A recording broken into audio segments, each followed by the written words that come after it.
So if I get into the water, the initial thing that's going to happen is my breath is going to want to jump and speed up and get out of control.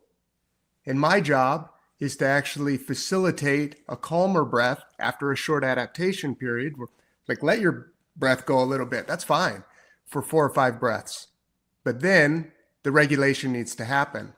And so steering to the nose and extending the exhales in the midst of that cold stress really is what allows our body to adapt and facilitate the most peaceful that we can exist in the deep discomfort of ice.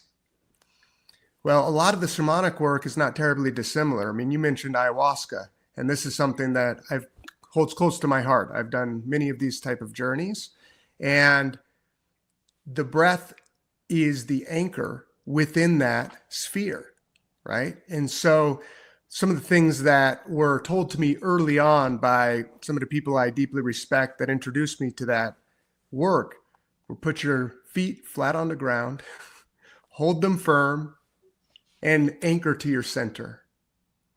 And I took, okay, what does that really mean? Not just physically, although that was a suggestion physically, but more of the deeper side of how do I hold the center?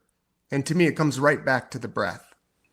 And so as your body and mind is elevating in that state and it gets more and more intense through that process, being able to recognize that you have that locus of control inside by accessing the nose, right? By facilitating the breath. And maybe it's only nose breathing, right? That's the most parasympathetic that exists.